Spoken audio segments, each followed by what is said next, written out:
This week explores. We're going to a place that has a restaurant that'll serve you turkey dinner any day of the week. It has a iconic statue that we paid for, but that we can't use in promos or pics. Yeah, and find out why in this episode. We also talk about this influential person that I just went down this like huge rabbit hole discovering about someone who is like so instrumental to the modern fabric of this city. This week explores. It was pretty amazing. This week we're going to Portland, Oregon. So join up, grab a beer and a coffee, mix them together, Sure. and have a fun upper and a downer on this week's very special episode dedicated to, I think, one of my favorite places. Wow. Yeah. Yep. Yep. And a quick note, I do feel like we were a little rambly. I threw Jordan off by, I don't know, talking. 1, 2, 3, 4.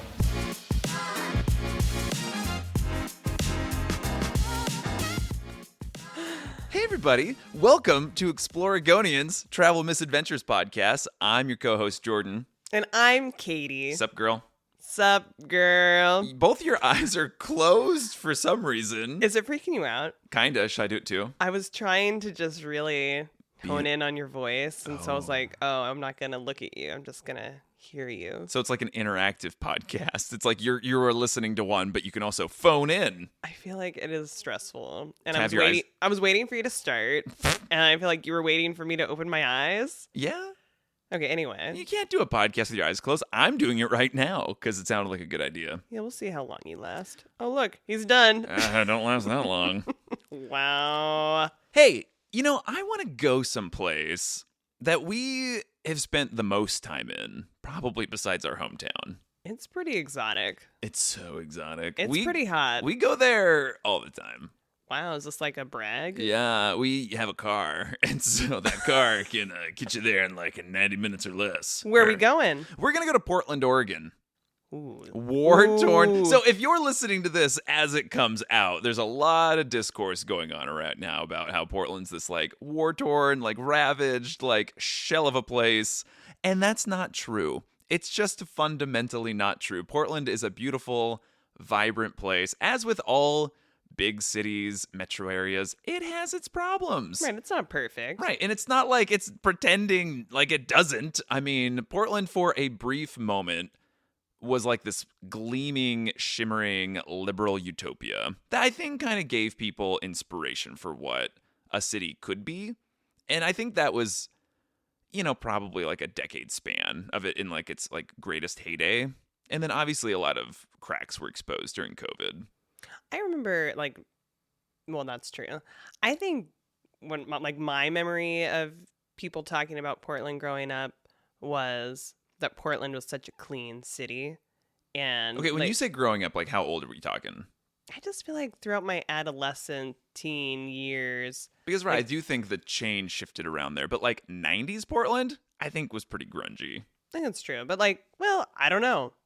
You were born in the 90s. What do you remember about Portland? Hey, not the 90s, 1990. It's different. No, it's not quite. It's not right. It's not. Well, we were at a gathering once with some friends, and the only other person who was born in the decade of the 90s was our friend's daughter, who was born in 1999. And I was like, well, guess it's me and you, kid. Yeah, no, it wasn't. It's disturbing. Whatever, 80s baby. Okay, but I just remember hearing that just Portland was like a really clean city. And I was like, it's not that clean. But then you travel to other places. And in that moment, it was really clean. And then Portland's public transit was just such a model for other cities because it was... TriMet is quite special. I mean, the bus system is fantastic. The light rail, the MAX. So people call that a train. And I'm like, that's not a train. That's the MAX. It's the MAX. And I'm like, yeah, it's a train. It's on rails. Like it's... Nope. And then then there's the streetcar, which the streetcar was not on my radar until I was an adult. And I was like, this is cool. It's like funky, like trolley caterpillar thing that crawls through like portions of downtown. I mean, but what is the radius of that? Well, it's way less than the MAX, obviously. But I do think the streetcar does go across the bridge. Yeah, I think so, I mean, too. it's a smaller footprint. Okay, so your relationship with Portland. Have you lived in Portland? Oh my God, thank you for asking. I have lived in Portland, and I lived on 23rd and Burnside, Northwest 23rd, West Burnside.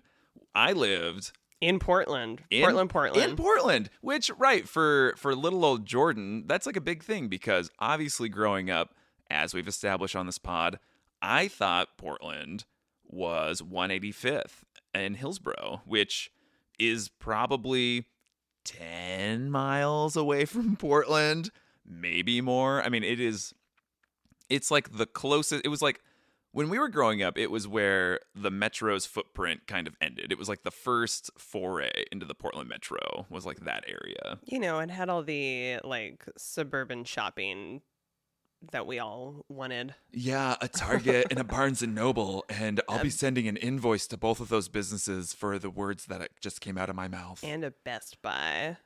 Was that a big thing for you? Yeah. Cool. We went for the Old Navy. Okay.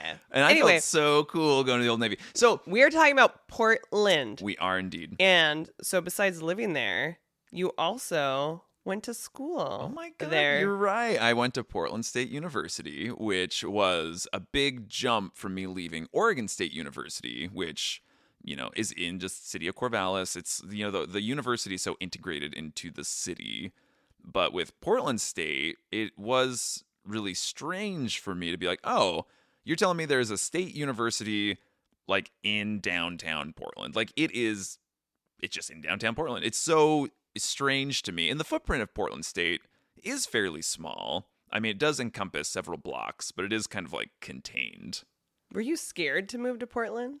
I was not super scared because obviously I was moving in with an ex. So I mean, Obviously. she held my hand through a lot of it. Yeah. And you know, I had no frame of reference for like the geography of Portland, the footprint of Portland. I didn't know where I was most of the time. So like I would go to visit her, but I would go from Corvallis up there.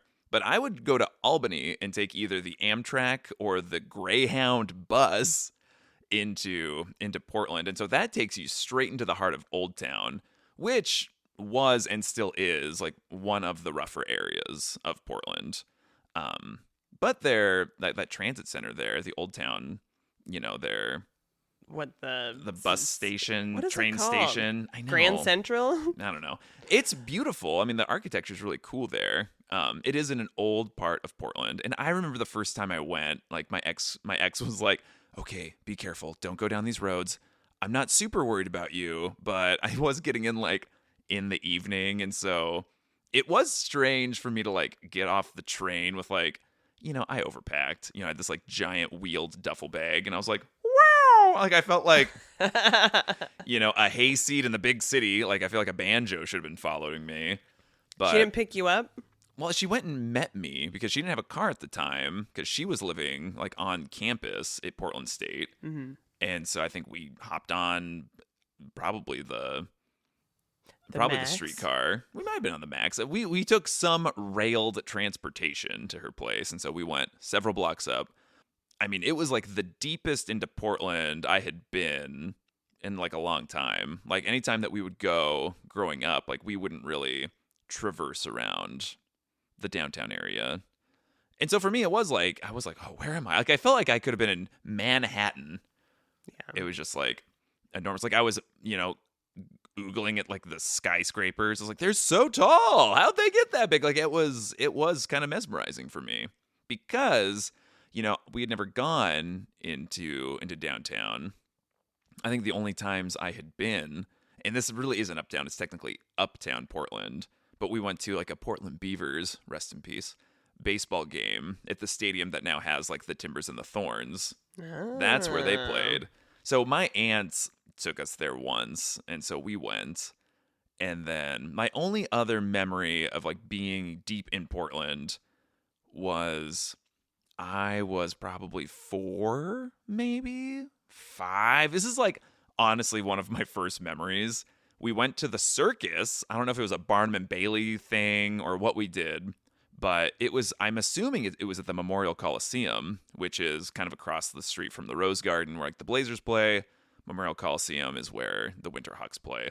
So it's a big stadium right on the east side of Portland, so right across the river. I didn't know this at the time. I was a child. But the circus was there, and I was there with my mom and dad, and I just remember being like really mesmerized. There was like the most people I'd ever seen in one time. I feel like we had like not quite nosebleedy seats, but I remember being pretty far up. Yeah. And then at one point they brought out like a train or something for like kids to ride on.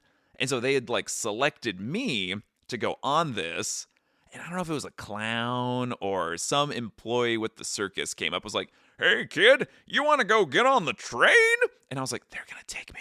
These people want to take me and make me join the circus. And I think that's where my anxiety started. Wow. Yeah, so I denied them fervently. I was like, "I will not go with you." Thanks, Portland. Yeah, so that was my first social scar. So yeah, that was kind of my earliest forays into Portland. We had gone, my mom and I had gone when my mom had taken me to go visit my dad because he was in rehab for like drug and alcohol abuse. And so that was, I'm pretty sure Salvation Army had a rehab center that was off Burnside, but maybe it was a different one. But it was right like Burnside and Second, like just like that near Old Town, kind of near like the Chinatown. And so I remember being like, I don't know where we are. I didn't know that Portland was even here. Like I had no idea that was Portland.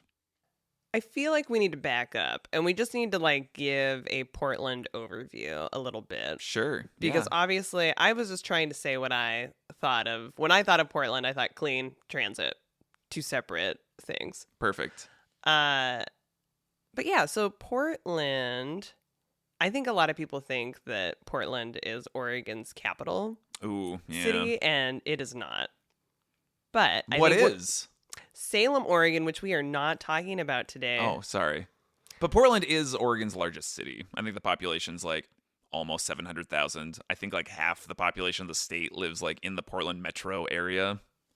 You know, and I think people think of Portland, it's like, oh, it's weird, it's quirky.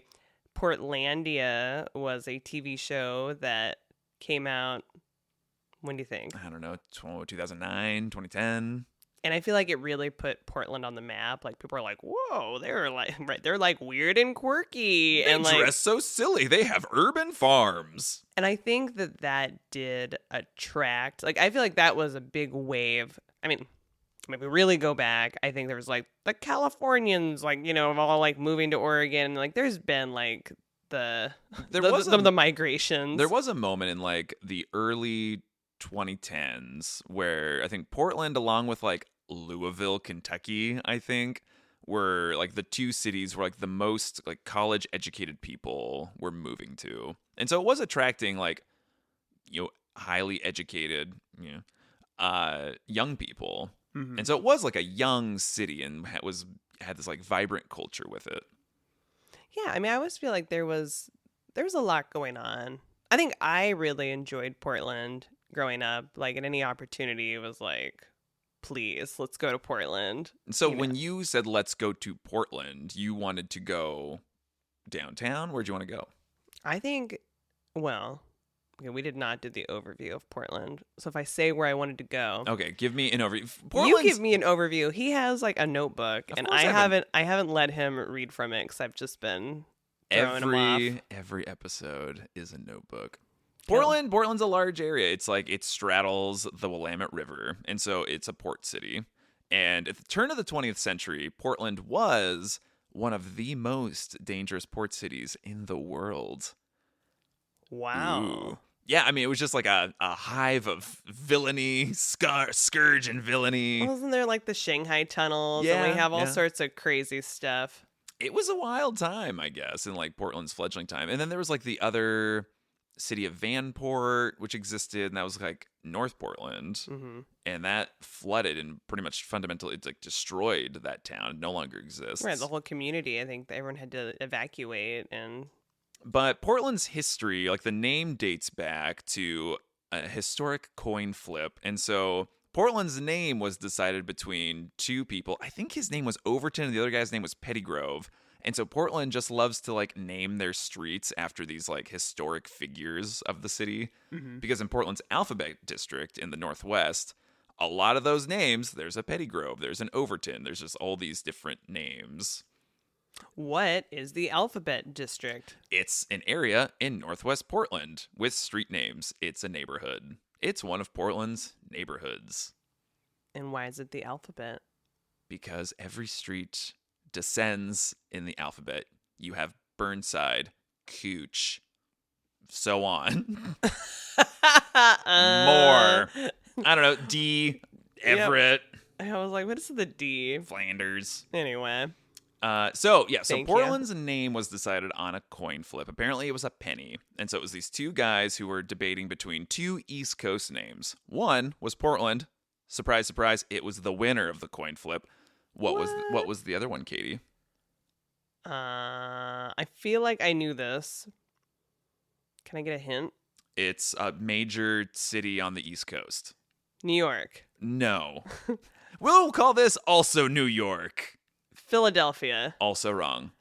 Think old, well, more historic. But what's more historic than Philadelphia? Revolutionary. Tea Party. I give up. Tea Party. I Red Sox. No. Harvard. Boston. Atta girl. God. So it was between Portland and Boston, Portland, Maine, Boston, Massachusetts. So Portland, Oregon has since, I'm going to say it, has overshadowed Portland, Maine's significance. I think that's true. When we went to Portland, Maine, I was surprised. I mean, it was beautiful. It was also way smaller than Portland. I think the population is like a third of Portland's, our Portland's. Mm-hmm. So decided on a coin flip. And Portland, Maine did not just create that name. It took it from something in England. Did you know that? Portland, England? Well, it's the Isle of Portland in England. Where? In England. Oh, okay. Well, Isle, I'm assuming in the sea somewhere. Great. In a body of water. Okay. So, yeah, Portland now is divided into like 6 different districts based on, directions, cardinal directions. You have North Portland, Northeast. You have Southeast, South, East. Southwest, Northwest. There's no East Portland. Okay, well, There's no West Portland. that's exactly why I'm not giving the overview. So the east side of Portland and the west side of Portland are divided based on the Willamette River, which kind of goes north-south-ish through Portland. I feel like the Willamette River used to be so gross. I feel like it is so gross. If someone was like, you want to go swimming in the Willamette, I'd say, no, thank you. Cousin Jessica was like, do you want to go swimming in the Willamette River? When did she say that, Jessica? That's what they were like, float the Willamette. Jessica, that's disgusting and explains why you have 8 toes on 1 foot. Yeah, they have there was like a big push to clean up the river, and now I think they have some annual event where they did some float. Okay, moving on. So, and then for the most part, like the northern parts of Portland and the southern parts of Portland are divided by Burnside, and that runs east to west. So that's kind of how Portland is mapped, and I felt like a genius when I figured this out. I mean, you love to figure out a puzzle. I like it, but I can't retain it. Are you able to like navigate Portland, like ish? Like, are you like, can you orient yourself pretty well?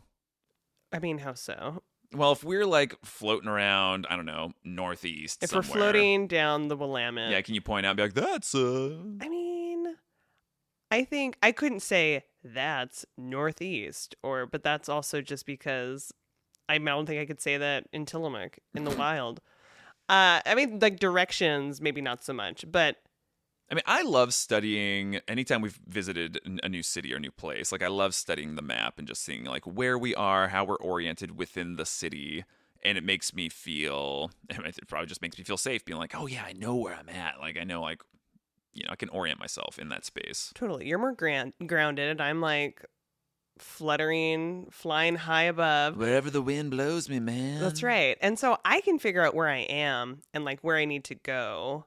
Like, so I don't, existentially, you can figure out where you are. Yeah. Yeah. But yeah, I don't need to. Like, we did that event, Cartathlon. Well, you did it more than I did. I did it one more time than you. What was the theme the year you did it? Oh, you were Lord of the Fries. Yeah, but what was the theme? Oh, I guess I guess don't know. There's no real theme. I think it's just you have a team and you. Yeah, we were Lord of the Fries. That's what I just said. I just said that. And you said, what was the theme? So, hi. Good morning, Katie. Good morning. So, yeah, Cartathlon was this big event. I think it was co-sponsored by Willamette Week, who never gave me a job because I went and applied for a job. And the guy working the desk said, "Is this a bit?" And I said, "No, I'm applying for a job, you weirdo." And I think what it was is that, also, a magazine? it should be. It was also co-sponsored by probably a brewery or something. We or don't need multiple this. breweries. So it was to promote food carts Right.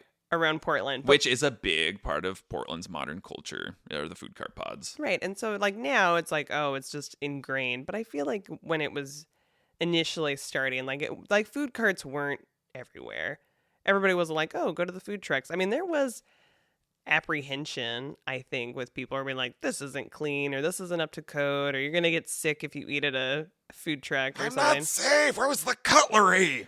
So, yeah, Portland was so cool. You know, doing it probably before it was, It was spearhead. It made things easy. I mean, especially with like Portland, like you'd have these like vacant like city blocks or something, and then you'd have something there. A good example is like the goat area in East Portland. There were some in goats Southeast. hanging out. And so I think people were very upset when that like block of land, that city block, was taken over to be like a high rise. But they pay homage to the goats by having images of goats. Yeah. Yeah. Okay, but food carts, I think that like Portland has such a diverse Culinary scene. and that's nice. And I think that like, Kind of like London town. you know, food carts, food trucks, I don't know what we're calling them these days, but Food box. I think that sometimes that's like a more affordable way for people to Definitely share. used to be. Yeah. Okay. But So, Cartathlon. So what I was just gonna say is like I was, you know, they needed 5 people or something, and so I was. They brought you in out of retirement. You You know, did one last run. They brought me in. I was just like following them as they had to navigate Portland, and so you got clues, I think. So right? So the Cartathlon was like you had to go to certain food carts in certain areas, and you were going all over the city of Portland. So you're in Northeast, you're in Southeast, you're in like, And you couldn't drive. You had to like use TriMet. Right, walk or utilize public transit. And because like we had like our signs on us, and so that let us know that we could use any public transit. And so yeah, I guess it was cross promotion with the city public transportation system. Yeah, I don't know if they still do it, but I mean that was a good. I mean, it's a skill, right, to be able to navigate. You're really good at figuring out public transit. I'm being pulled towards this direction. My aunt, when I lived in the Beaverton, in the Portland metro area, my aunt's advice was, who also lived out there, and I was living with them initially. She was like, just drive around and get lost, and like get lost until you know where you are. And I think that helped me kind of not be afraid and like just orient myself. And anyway, blah blah blah. Portland. I mean, the city in an eggshell. I mean, it does have. It's hard to say because I didn't live there very long. Neither of us. We have not lived there together. I mean, have you lived in Portland, or you were mostly in Lake Oswego and Beaverton? My address was Portland, but I was like, I'm in Lake Oswego. Okay. So no, I mean, I haven't lived in Portland like you. And yeah, there is like, you know, anytime that we're in like more of like the residential areas and like the east side of Portland, there are like super cute neighborhoods. I mean, those houses are like they're so nice. I love those areas. Mm-hmm. And you know, your sup Jessica, they had like an apartment in Southeast, and it was like really close to like a lot of really neat things in that area. And I was really jealous of that space. I was like, oh, that's like so cool. Yeah, I think we have just spent a lot of time in Portland together. And so doing this episode, it's like, what do we even talk about? Like there's so much to say and nothing at all. Okay, well, let's get to your list. Well, when we first got together, you went and you had like a chiropractor appointment in Portland. And so we went, and it was in Big Pink, which is like the second largest building in Portland. What? And so I was like, wait, we're going here? I felt like I had married. I felt like I was dating royalty. I was like, you go get chiropractor work in like downtown in this building? Wow, I don't remember this at all. The dude who like worked on the Blazers or whatever. What? Yeah, you only saw him a couple times. Wow. Well, Yeah. see, well, I guess it wasn't very good, huh? And then you had gone. I was like, it was like I think the only time we like carpooled with your parents out to Portland. I think it was the one and only time. And you went and took an impromptu dance class. Oh, and so yes. you were doing that, and then lo and behold, you got an enormous sliver in your foot. You know, I never dance without shoes on, but this time it was like maybe it was like a contemporary lyrical type class, and I was trying to get in the zone. And so I think I did have my socks like rolled halfway or something. But it went through the sock. Oh yeah. No, it's It's the biggest sliver I've ever seen in my entire life. And I used to go out and like chop wood. it was horrendous. And so it was like, okay, I think we're going to leave. And so like went downstairs and like the owner's husband was working the desk and I think we tried getting it out. with like tweezers. Wasn't budging. And so then we leave. Jordan carries me How do I carry you? In what position? over the shoulder. Over the show, like what? Like you're a sack of hay? I don't even remember. I think I gave you a piggyback ride. Oh, maybe that's what you did. Well, that is what I did. Okay, well, And your parents I were blocked so it out. impressed. That's that right. You would this carry me. strapping young man. Well, I mean, is a piggyback as romantic as me? Like, you're in my arms and you're like, oh, carry me. I'm tired. I think you carried me to the car. I think we drove somewhere, and then my parents tried to park the car, and like you carried me at least a couple blocks to like urgent care. Yeah, we did some urgent care in like Southeast, and we're just like running around, and yeah, we had to park a decent ways away. And so yeah, I did carry you because I'm a big, strong guy. You are, and I appreciate that. And so anyway, they numbed my foot and they got the sliver out, and it was a whole thing. Woo! Okay, well, I'm curious for you, like, what are some of like your earlier memories of like Portland? Earlier memories? I don't know. I don't really remember like Portland memories as a kid. Okay, is it just because it's so ingrained, like it was just kind of always there? I don't know that we went to Portland a lot. I mean, so yeah, I had family that lived in Beaverton, and so we were in the vicinity. I knew people that lived in Portland. I mean, I guess like I told you the other day, I went and visited my cool cousins who lived in what part of Portland? You told me St. John's area, which is north. Okay, they lived Portland. in North Portland. Which St. John's Bridge is, I'm gonna say, it's the best bridge. Oh, it's the best bridge. But the Steel Bridge is really cool. It's like I think one of the oldest bridges in the world that does like whatever specific thing it does, like the up and down thing. But also the Steel Bridge also accommodates like a ridiculous amount of different types of traffic. Like it does like freight trains, it does Max, it does buses, it does cars, it does all this stuff. Anyway, St. John's Bridge. You were in St. John's. How many bridges are in Portland? I think there's like 12. Wow. Yeah, and every single one has like a different design. Okay, back to my Back to me. relatives. I don't think they actually lived in St. John's. I think it was probably more like not Kenton, but somewhere else. I don't think they were actually in St. John's, but I do think they were in North Portland. So my parents didn't let me stay very often, but I do have a memory of staying at their house like once, and it was a little rough around the edges, but I felt so cool being in Portland. And so I think I like received a lot of, like, I loved when my cousin came to visit for the summers, and I feel like, you're getting that culture that she is bringing from her neck of the woods. And so I felt very influenced by Portland, but I wasn't hanging out in Portland from my memory. Mm-hmm.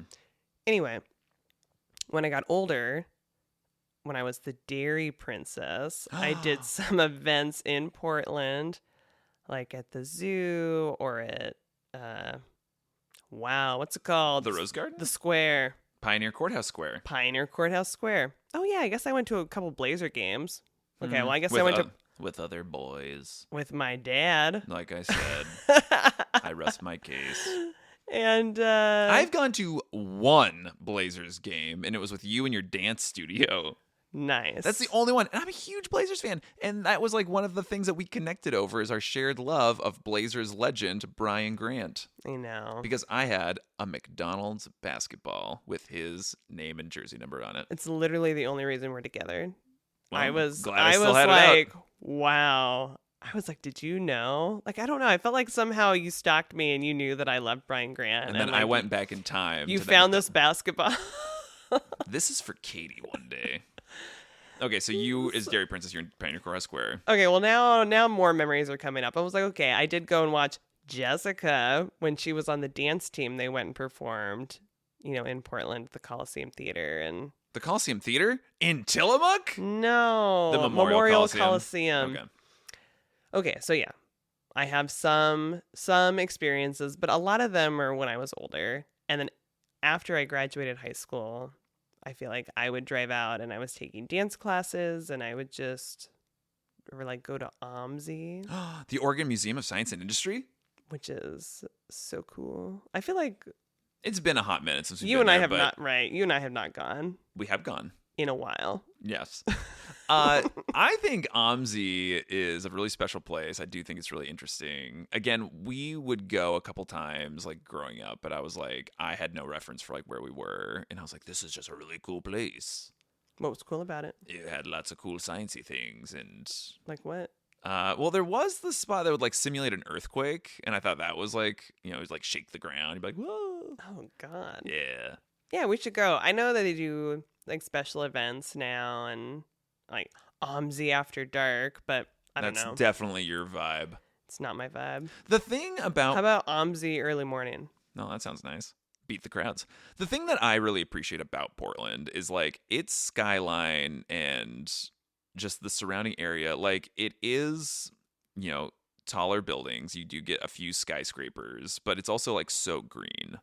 Yeah. And I think that's something that's really cool. We've never really done it, but Forest Park is like such a beautiful example of like an urban forest. Like it's a forest. Like it is massive. And I think there's like 70 miles worth of trails there. And it's just like this huge green space.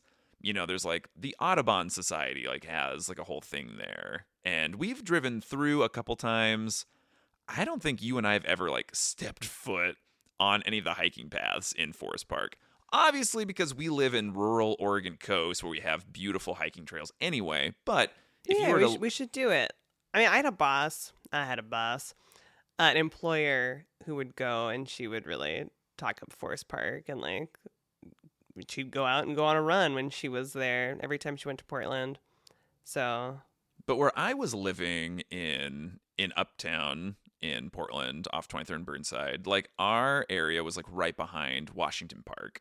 And so I didn't really understand what Washington Park was, but Washington Park like encompasses, the International Rose Test Garden. It has the zoo properties on Washington Park.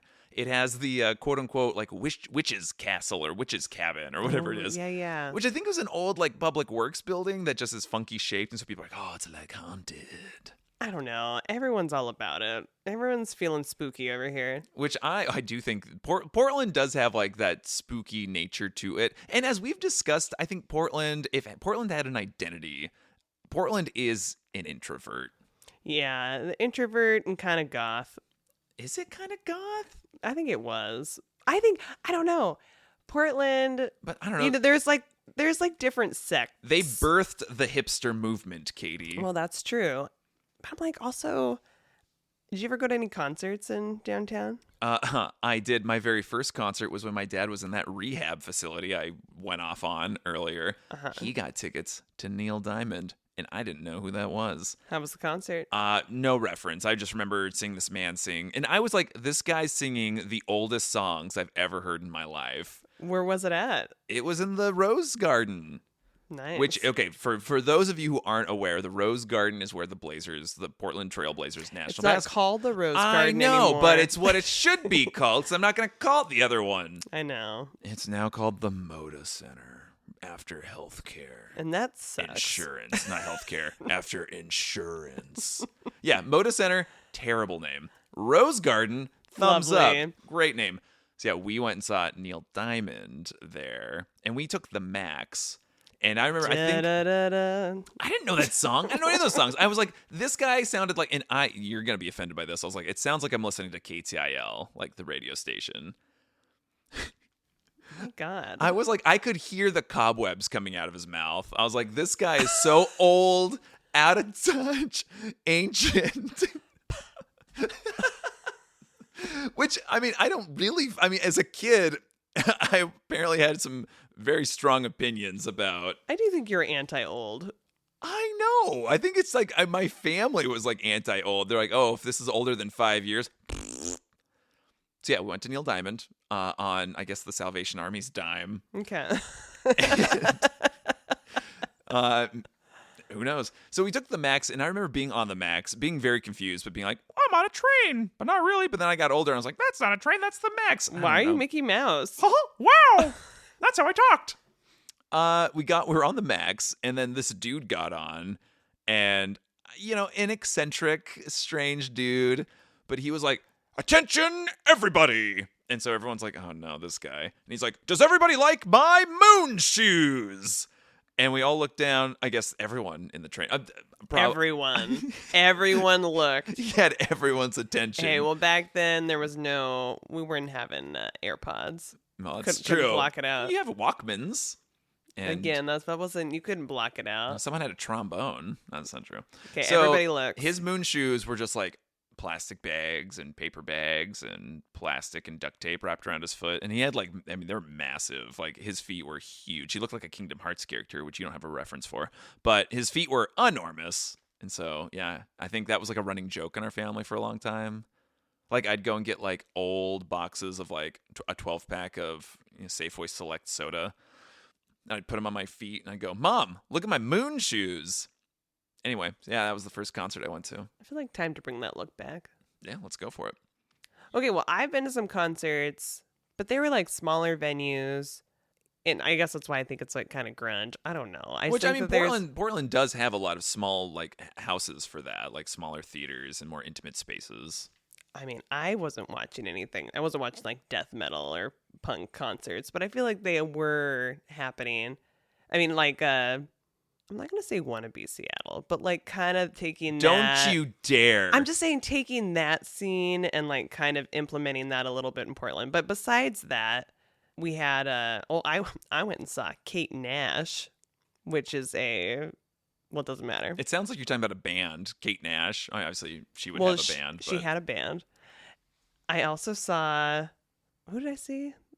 I saw somebody at the Moda Center. Weezer. I saw Weezer. Guess what? You didn't see Weezer at the Moda Rose Center. Garden. Yeah, that's where you saw Weezer. And then I saw at McMiniman's Cage the Elephant. You did go to that concert? I thought you were denied.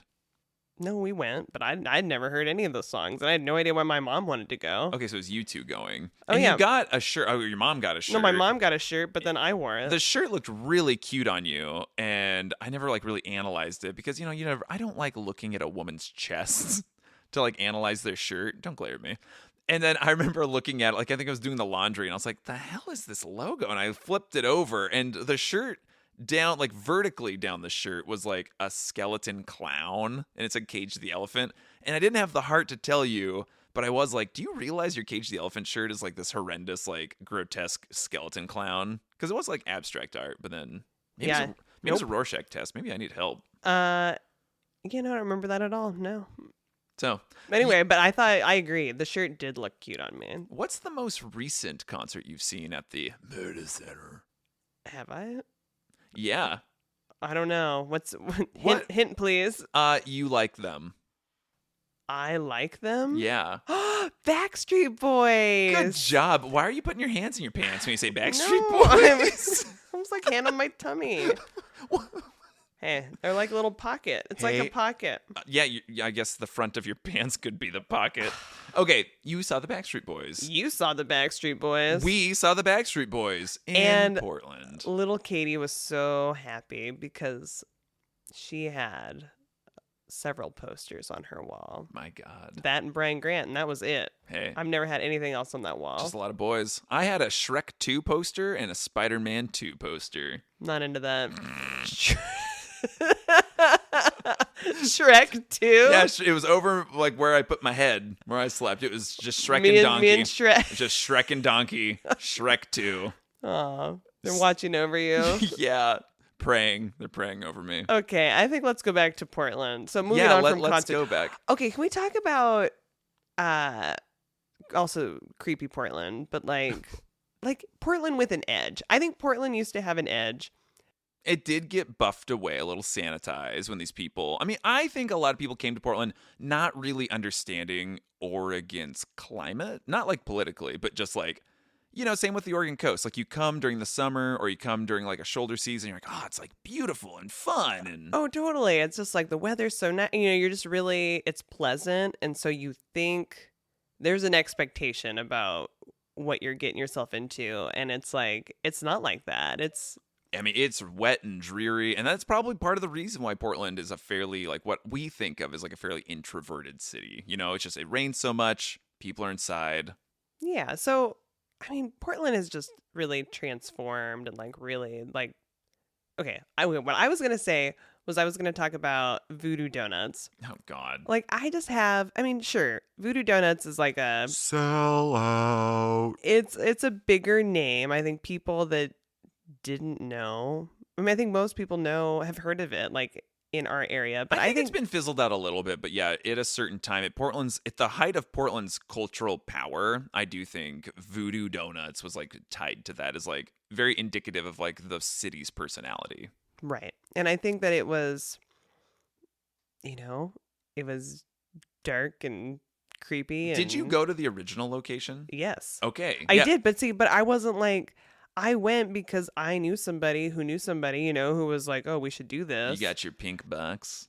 I don't remember it being pink at all. They came in a pink box. So yeah, the original location. I think I probably got like a single serve. So they probably didn't even give me a box. Well, yeah, of course they wouldn't give you a box for that. It's wasteful. But it was like this tiny little like closet of a space. Hole in the wall. And it was all black. It was just like. And it looked like what's it called? BDSM or whatever. That's what I think it looked like. It was like walking into a sex shop. I don't know. Because I'm so innocent and I was like, what is going on? Like I was like, it's illegal for me to be in here. These donuts are going to give me HIV. But then, when we went to Belgium and we saw those chocolate molds, that was like. But they're so much more cavalier about it. Oh my God. Anyway. Ah, the Belgians. Yeah, okay, so you felt like it was a sex shop. So you're touching on a vein of Portland that you and I aren't necessarily privy to, and that is kind of that, like, voyeuristic, sexual side. Portland, at one point, it might still be, it had, like, the highest number of strip clubs per capita of any place in the United States. And I think specifically it was, like, I think Barber Boulevard was, like, the highest, too. This is nothing that you and I have ever done, but we hear so many people, and we have like friends in Tillamook who they'd go as like, it's fun like community cultural thing to like hit up all the strip clubs.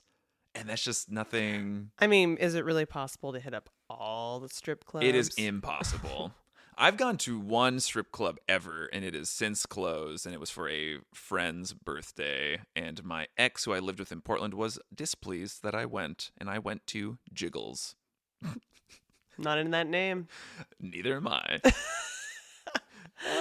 Anyway, something else that I think of that when I think of Portland and like kind of quirky stuff and sex shops. Oh, I guess is like SantaCon was like a thing. Why is that sex shop adjacent? You're saying I have moved on. Okay. So SantaCon. But I think SantaCon like happens all over in like big cities. But in my mind, it was tied to Portland, or it's like a bunch of people dress like Santa Claus, and it's like a flash mob, and they just go and get really drunk. But they like go and hang out in different areas. It's like the Santas. So you'd like to do that? And it's like you like Portland like naked bike ride. Like that was like a big thing. I kind of think my cousin did it. And I think in my mind, I would do it at some point. I haven't done it, but. Well, you just missed your opportunity because Portland did call for an emergency naked bike ride. So we could have just done it. You told me too late. Well, I don't know if it had happened yet or not. Plus, what bikes would we wear? Would I be your bike? Well, as we've established, you carried me at least a couple blocks. So it would be a world naked piggyback ride. Okay. This is a spicy episode. Mm-hmm. So, okay, so Portland does have these iconic institutions that are kind of like ingrained in the modern fabric of its identity. I think some of them have gotten a little too big for their britches, like something like Powell's, which I love Powell's, and there's no knock on it all. What is Powell's? Let me tell you, For people that it's- don't know. Okay, is it the largest independent-owned bookstore? One of the largest independent-owned bookstores It's one of those. in America. It's basically, it encompasses an entire city block, Mm-hmm. which is ridiculous. And it's so big. I mean, you genuinely can get lost in there. And when you go into Powell's, like every section of this enormous building has like different room names. So there's like the Rose Room, other rooms, and just like stacks and stacks of, I mean, Belle from Beauty and the Beast would lose her mind if she went in there. Lose her marbles. The thing, though, is that I got into a pretty unhealthy relationship with Pals, where I'd go in and I'd buy a book, and I'd go in and I'd buy a book, and I was, I'd buy books frequently. And then I realized libraries are a thing, and so I think that is part of it, where I'm like, well, I could just like rent this from the library. Well, that's nice. It's nice that you're utilizing your public library. Yes. But yeah, I do enjoy Pals. Pals did start to expand to like other satellite locations, and they're nice. I mean, they're big and they're beautiful, and they carry like a great assortment of books, but they don't have that je ne sais quoi of. Yeah, like the Pals location that is. Well, I do think. Well, I mean, it's like a Barnes and Noble, like do not say Barnes and Noble. a local Barnes and Noble type. Oof. Like the But other, is it? but like No. the other locations. No. You're talking about the other locations, Yeah. right? Yeah, okay. You know, There's only so many things you can do with a bookstore. Who knew? But I feel like if I was choosing between the two, I would choose Pals every time. Does it make you want to watch You've Got Mail? Yes. Go to Fox Books. FOX. Wow. All right. So Portland has, as we talked about with like Portlandia and all this, just kind of, there's been a lot of people that have moved here that are really excited about. I think just like looking for the right fit for them. I think Portland attracts a lot of different people. Also, cannabis is legal. And What's then, like, cannabis? No, I'm joking. And like the beer scene The beer really scene exploded. When we talked about McMinimans, you talked about how like that they were kind of on the cutting edge. the cutting edge of like kind of like the start of Like all this. But I feel like it wasn't what it became. I mean, if we talk about 10, 15 years ago, I just feel like we really upped it. Portland, I just feel like everything was a microbrewery.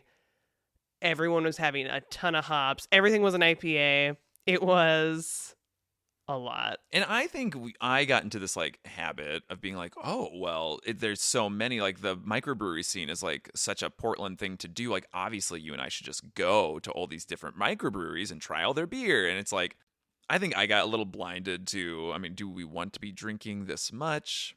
And I do think there's a little bit too much alcohol going around for my taste. I mean, you and I were just like all about an experience. An experience, right. And Portland had a lot of them. Right. And it was like, oh, we're going to go and do this and do like a sampler and this is fun. And I feel like now we're like, I don't, I want to experience maybe like an ice cream sampler or like I don't know, anything else.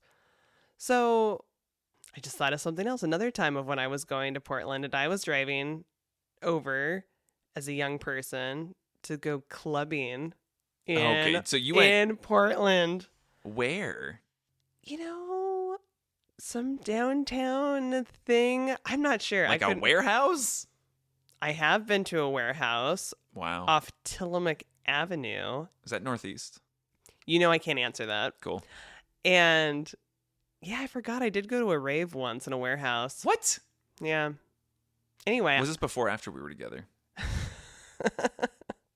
It was before. Way before. You went to a rave? Did you Yeah. drop Molly? No. Okay. Neither have I. Yeah, no, I went to like an underage club. It was Okay, like that sounds illegal. It was a club, a dance club it was like an 18 and over club. Ugh. Which you're like, Wait, so that's not an underage club. Oh, you mean like under drinking age? Is that? Maybe because I think a lot of like bars, clubs, like you have to be I 21. thought you went before you were 18 too during certain clubs. No? I went to, well, not in Portland, somewhere Okay. else. And it Okay, so was, this is specifically Portland. So okay, you're your underage club where you're legally allowed to vote, but you can't drink. What a weird time. What a weird time. anyway, but I just wanted to dance. So that was something. But anyway, that's not here nor there. So many experiences we've had. But when we talked about favorite areas, I used to love to hang out on Northwest 23rd, where you lived. It was I shouldn't have lived there. I didn't have access to like participate in any of the things that really that district had to offer because Northwest 23rd, that street is a lot of I would probably more high-end shops. I don't know that it was always high end like it is now. I think I loved it because there was just so many shops. It was just like a really, But then like, the next it's like it was like the first layer down 23rd are shops. Then after that it becomes like residential. Then it's like a mixed residential commercial area. But like I like that entire street. It's like tree lined. There are like twinkly lights in them. And Yeah. it's like really pretty. yeah, there's just like a nice vibe. It is pleasant. I want to talk to you about the statue Portlandia. I didn't even know about it until we got together. I'm finding out there are reasons that you don't know about Portlandia. Oh. So I was shown Portlandia when I lived in Portland. I was like, wow, this like enormous, crazy statue is here, and I have no idea about it. So it's on the Portland building. It's in downtown. It is the second largest copper sculpture in America behind The Statue of Liberty. Atta girl.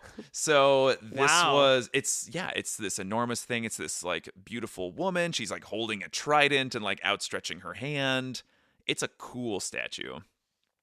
So it is this year's its 40th anniversary. Was it made in Portland? It was made for Portland by like a DC based artist. Portland was, as with many things, very progressive and liberal with how it approached the creation of Portlandia. And so it was created, like they paid this guy, it was like mostly public funds. It was either mostly or all public funds that paid this guy to create the statue for Portland. But they gave all the rights to the statue to this guy. And so you cannot use its image, you cannot have it in the background of anything, you can't market it, you can't make any money or promote it without this guy's explicit permission or paying him. And he has been suing people. He like threatens lawsuits. He settles out of court. I was not getting a good vibe from this guy in the article I read. Dang. Yeah, he's pretty hardcore. But he had like some quote, and all of his quotes were like one sentence sound bites. The guy just sounds like an asshole. But he like one of the quotes was like, "That's just capitalism." And I was like, okay, cool guy. All right. So, right, it is this interesting conversation about does public art belong to everybody or does it belong exclusively to the sole discretion of the person who made it? I think because it was funded publicly, this guy shouldn't have been given the full rights to it. So, yeah, this is why Portland, like Portland, the city, or Oregon doesn't market this statue in any way. And so it does prevent the like, kind of bastardization that happens with like, the Statue of Liberty kind of is everywhere. There's like maybe too much. And so it maybe, degrades its quality a little bit. But yeah, Portlandia is pretty much like, it's a kind of a mystery. Like there was a Hollywood movie that had it in the background. I think like Willem Dafoe was in it, like Julianne Moore in like the early 90s. And it was like in one of the background shots. This guy pounced on it. They settled out of court. And so this guy got money. But, quote, like he didn't get like enough money by Hollywood standards. So the guy sounds like kind of a douche. Okay. So, interesting. That is. Well, if you have not seen it, where can people go to view this? Downtown? Is it on Second? Yeah, I'm not quite sure. What's also really nice in those areas are like the people. the schnitz, like the concert Just like the theaters. halls. Yeah. Well, it's like Portland 5, and so I think that's like a recent-ish thing where they kind of market all these different theaters together. So there's like the Newmark, the Arlene Schnitzer Concert Hall, there's the Keller. And so the Keller is like the big one. It used to be called the Civic Center, and that hosts like really big venues. Like we've seen big comics there. It's usually where like Broadway Cross America brings their touring shows. And I personally prefer the Arlene Schnitzer Concert Hall. That is a beautiful building. Doesn't house as many people as the Keller, but we've seen like John Oliver there. We've seen Ronnie Chang there. I saw a piano concert with our band and our band teacher there. Nice. Yeah. So yeah, there are, I do think Portland does embrace and celebrate the arts, and I think that is a really beautiful thing that it does. I think also, I mean, you kind of mentioned it, that Portland has a reputation currently, and that it did take a beating during COVID. It was hard to drive around downtown in like the immediate aftermath of that and like the George Floyd protests. Like so many businesses shuttered, and it did kind of feel like a ghost town. And with the protests, it was really sad because our relationship with that area was one that was like very vibrant. And there were like new beautiful things going up all the time. And to watch like social unrest kind of make it collapse in on itself was really difficult. Yeah, I mean, I just remember like going to downtown and we're like, whoa, like all these places that we had frequented, or was like trying to find like coffee was difficult. And so what a first world problem. For sure, 100%. But I will say in the past year, you and I... Maybe more. I would say even 2 years. You and I were like in downtown, okay, maybe 2 years ago. Well, it was after Tina Kotek got in there, and she was like, we're going to clean up the city, blah, blah, blah. And like you and I had gone to downtown and just got out and like walked around, and we were like, wow, like it was just, I just remember feeling like it was so beautiful, and like it was like cleaned up, and just really appreciating these natural spaces that Portland offers. And like there was like these big trees and like a ton of grass, and like just, I don't know, I think that Portland is a beautiful city. Mm-hmm. And it is rebounding. Yeah, all the time, every day. And yeah, there are people that are struggling, period. And like I think that is not just a Portland thing. That is just a worldwide thing. Mm-hmm. And we all just need to remember to be kind to one another and maybe try to judge others a little less. And like understanding like the housing crisis on the entire West Coast. I mean, definitely the US, but the West Coast specifically is having a really tough time with like housing people and helping people that need help and helping people that don't necessarily want help, and trying to navigate that social question. Where we live, I mean, there are so many vacation rentals, so many of these houses that sit empty, for 10 months out of the year, and it's disturbing when you see people on the streets and even, I mean, because then it's like the problem of people not having a house, but then people don't want to see them. They don't want them on the street. So then it's like you put somebody in, like they have their stuff or a tent, and then somebody comes and cleans it up. And it's just like, where are people to go? Mm-hmm. If we don't, there's no housing and they're not allowed to pitch a tent. So yeah, it's a complex situation. And I think just, hopefully we're going to keep moving forward and like, not give up and make the world better for everyone. Well, I like that message of hope. But I think, yeah, just Portland in general is really, it is beautiful. And I like when we like the cherry blossoms on the Willamette River. You and I have done that where we're just like walking this riverfront. I mean, like that's like a nice, I don't know if it's a boardwalk. What do you call it? It's in the Tom McCall Waterfront Park. And so that I think really started to blossom in like the mid 1900s. And yeah. And I think it really took off in like the 70s and after. And, it's where like now, like the jazz or the blues festivals held every year. They have like a big Brewers Festival. And so maybe there was like there was like a big main street that went through there. And so Portland like kind of decommissioned it and like, let's turn it into a park in the Greenway. But you've touched on something with like these cherry blossoms. There's apparently 100 ornamental cherry trees there. And right under it is the Portland, Oregon sign, which, we know as the Made in Oregon sign. Mm-hmm. But before that, it was like the White Stag is what they called, like the White Stag sign. Because apparently there was the building that it's on was like the White Stag building, and it had a bunch of different, businesses that go through there.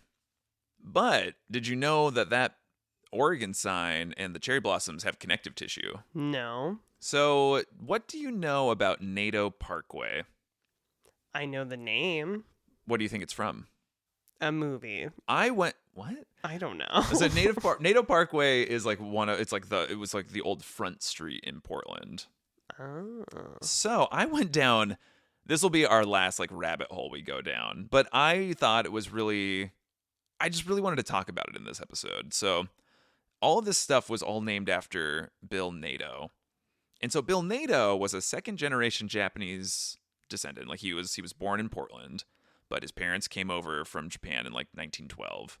And so they grew up there, they had little businesses, and then once the war broke out, he was a sophomore, I think, in high school in Portland, and they had to move. They had to leave the West Coast to avoid being in an internment camp. So they went to Salt Lake City. So Bill Naito, he went to college at Reed, he went and got a master's in like economics from like University of Chicago or something, comes back and pretty much single-handedly touches a lot of the things in Portland that makes modern Portland what it is. And so he like started to clean up what he coined as Old Town. People were calling it Skid Row. It was the old part of Portland that had fallen into disrepair. But it was also apparently where Japantown was. And due to the internment camps in World War II, all of it was devastated, like just gone. It was a place where people who were of Japanese descent could like go and find grocery stores. They could go to like doctors or dentists, and it was all in that Old Town area. And so you get this guy, and his granddaughter apparently released like a biography about him like a year ago. And this person was like so instrumental in like turning Portland and like helping lay the groundwork for what it would become. Like he turned into this like philanthropist, business owner. So ultimately, like he bought that building with like the White Stag on it. Mm-hmm. He and his company created Made in Oregon, that store. Wow. And then they took over the sign, changed it to Made in Oregon. And so that's why it said that for a long time. Bill Naito also was the one who brought the cherry trees over. And so he like helped make that happen. He made sure that it was a memorial area for all the people of like the Japanese people who had to go to internment camps, try to make sure it was like a World War II like memorial in that way.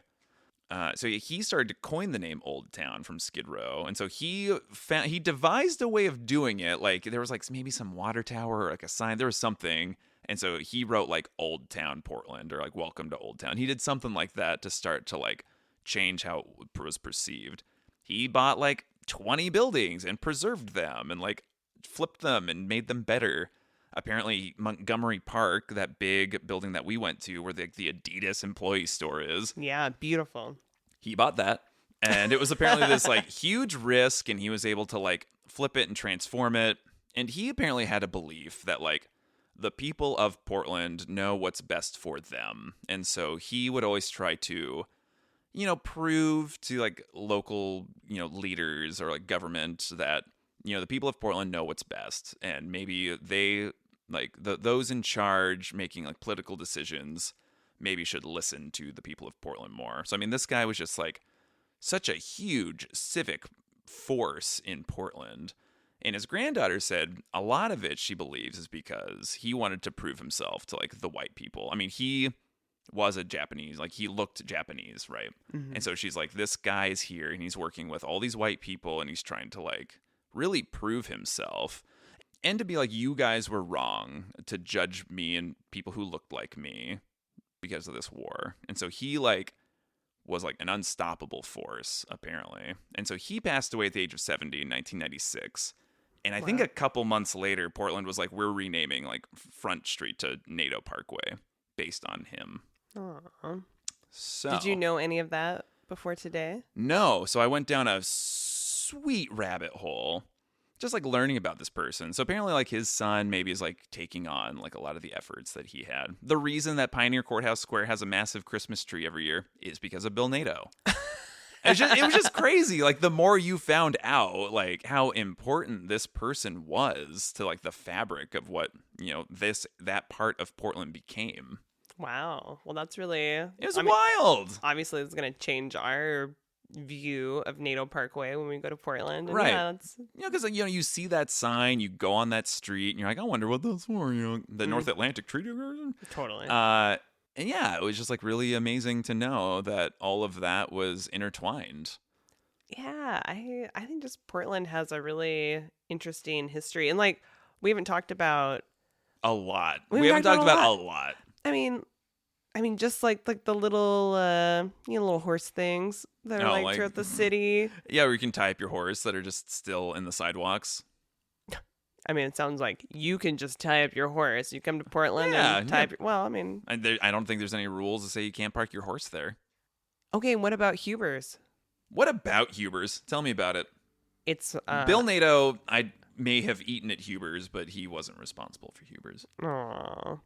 But he could have eaten at Huber's because it is like the oldest restaurant. It's allegedly the oldest restaurant in Portland. And apparently it's been operating since like the 1800s, which is like, okay. Yeah, but their big thing is they sell turkey dinners, and that is my love language. So basically, you could go to Huber's any day of the week and get basically Thanksgiving dinner. You can get Year- stuffing, year-round. potatoes, turkey with gravy, cranberry sauce, You make me so hungry. and Spanish coffee. Oh my god. And And so Spanish coffee, alcoholic beverage. I guess every server, waiter needs to be trained in how to make a Spanish coffee at tableside service with a flourish. I was like with some flair for sure. They're doing like over the head pours, tableside. They're like lighting things on fire. They're like lighting matches with like their thumbs. So if you're looking for something fun to do and you're feeling a turkey dinner, But Huber's it's in that, the rougher part of Portland now. mm-hmm. And so yeah, definitely there are times where you're like, oh. But I personally have never felt unsafe in Portland. I feel like it's also just like being aware of your surroundings, and I don't know. I mean, obviously we would encourage you to not have like, I don't know, leave your purse on the seat. Ironic and- that you would say that because we went to places before and I was like, Katie, are you going to move your purse from the front seat of your truck? I had a stance about if someone was going to steal from me. I was like, if they're going to steal, then they obviously need it more than me. I just felt like, like for example, if I was walking down the street and I saw somebody's purse in the car You'd and, take it. and it was unlocked, I would just keep going. Like I wouldn't, because I don't feel the need to take it. And so, I was like, well, I would rather them just take what they need versus breaking my window. But anyway. Yeah. But yeah. There's, again, so much we haven't touched on, but really quick, rapid fire. What is Portland's nickname? PDX. Rose City. Rose City. City of Roses. And so I never really thought about like that was like a cool nickname growing up. I was just like, oh, the Rose City. But yeah, I mean, there's just roses just everywhere. I mean, Everywhere. You drive on like the freeway and it's just like your roadside, like ditch roses. Well, and like, what did you think of like the Royal Rosarians that would come to the Tillamook Parade? I was just confused. I was like, oh, these like old men like flowers. Right. And they had like their hats out. Yeah. So, I mean, Portland has like the International Rose Test Garden and that's beautiful. It's we've only gone a couple times. I know. I wonder how many varieties are there. I mean, Many. like hundreds. Right. But yeah, the climate in Portland is like really conducive to like growing roses. They just grow really well. Yeah. And then obviously PDX is known for one of the best airports in the US, if not consistently ranked the best airport in the US, PDX, Portland International Airport. So PDX, when we were growing up, there was like the iconic PDX carpet. I thought it was ugly AF growing up. because I'd been there like once. I was like, I didn't think anything of it. Well, and I don't think that people thought much of it, but it was like, oh, we're going to the airport. You take a picture of your feet, you get on the plane. And I think they didn't realize how big of a deal it was until they removed it. And everyone was like, what the? Because that carpet was old. And you talk about like the people of Portland know what they want. Yeah, exactly. Yeah, no, and we wanted that carpet back. So then they redid the carpet. That sounds great. But they do have one little section. So the Portland airport just went through a huge remodel, and I think they're still working on it. Oh, multi-year. I mean, and it's gorgeous. It's beautiful. I think they're going to impress the the airport rankers. Yeah, the airport rankers. The airport rankers. Anyway, but yeah, they do have one little section that has the old carpet. Fantastic. And so if you go to PDX, you got to go find it. So Portland also has become like such a foodie city. Mhm. And obviously we've gone to many like fantastic restaurants there. But I think the big thing that it's been recently is like pizza. Like that's been like consistently be like, Portland's one of the greatest pizza cities in America or the world. Yeah. Do you feel that's true? I think, well, I don't know. You're all about lists. Like when Jordan and I first got together, he was all about Yelp. It was like, Okay. we couldn't even like have a conversation because he's like, I got to read these reviews. No. We got to get something with a high rating, which for me, as we've established, I go off vibes. So, Which is a better way. That's a better way to go. And I have limited it. I would like to say I've healed and recovered. I agree. But you still about Portland's pizza scene because you have read different articles because there is a lot of buzz about it. But we've also had like a restaurant that was got the James Beard Award for best new restaurant in the US or something. And, Yeah. And then that other guy, Ken, who was baking bread, and he was a big deal. I mean, I think that there is a lot of people doing a lot of different foodie things have put Portland on the map. And as we established with Voodoo Donuts, They're gonna owe us lots of money. they are. But it was like Salt and Straw. Sellouts. So all these places that Sellouts. you can now find outside of Portland, but it was initially here, and I think that there's a lot of different companies. I mean, Oregon just in general has a lot of really great companies. Yeah, like and McDonald's. wow. That's not true.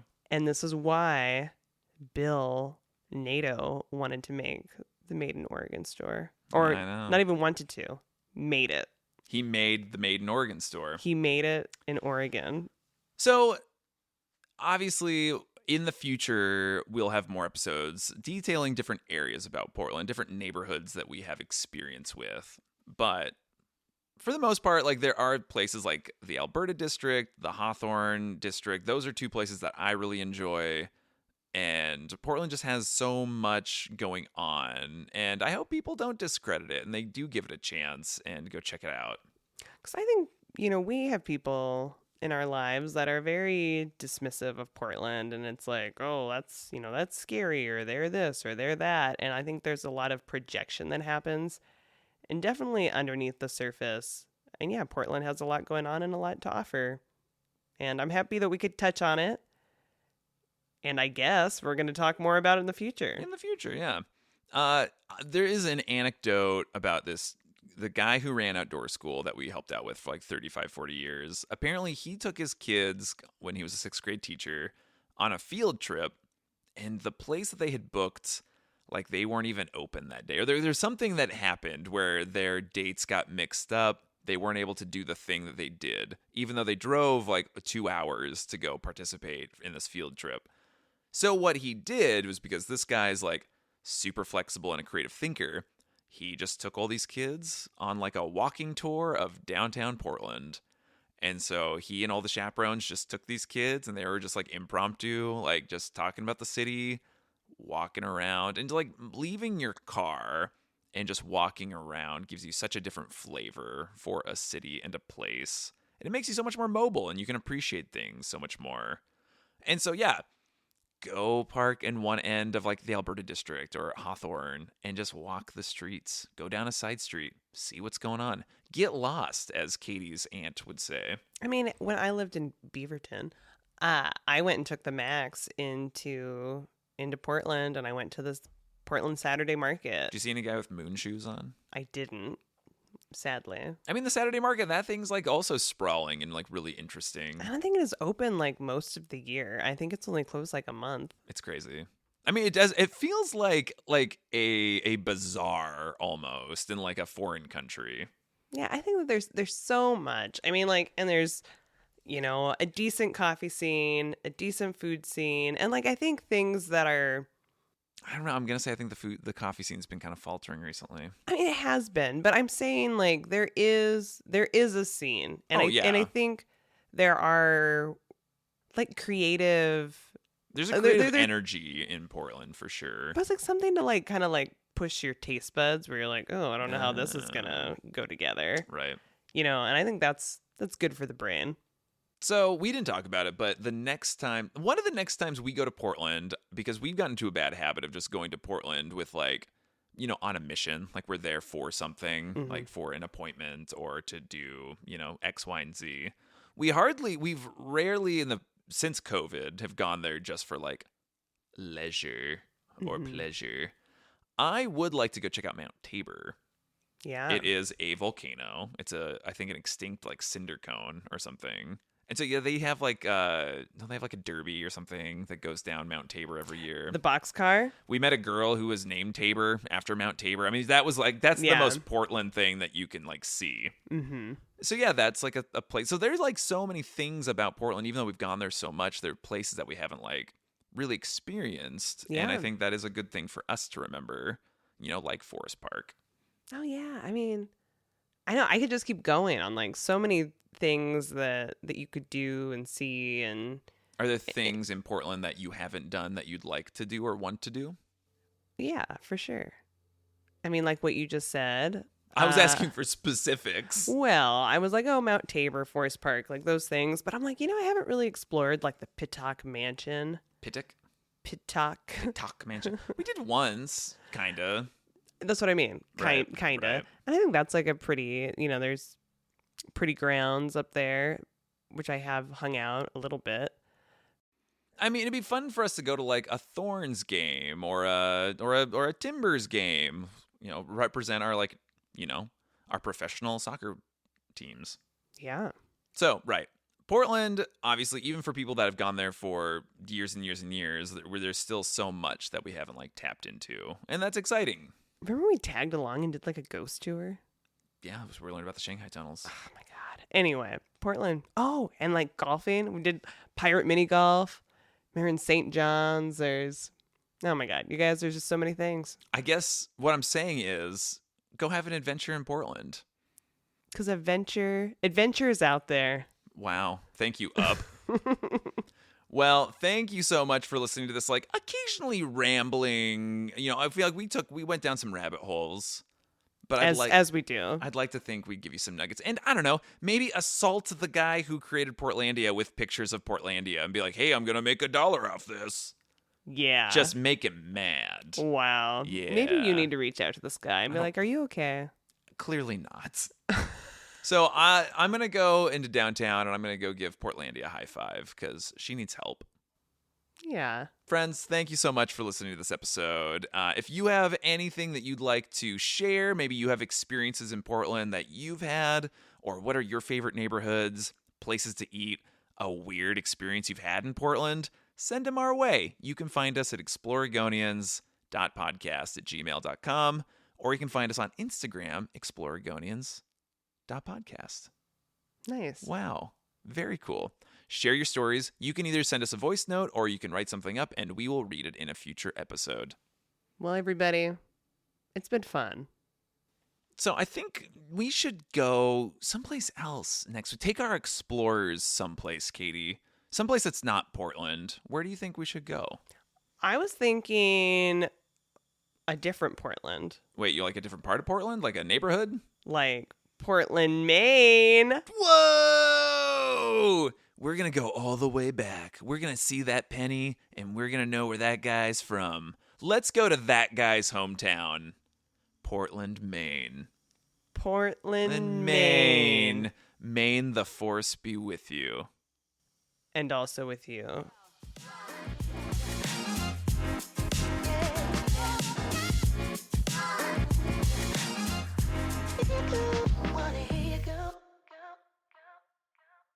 I want to get paid for feet stuff.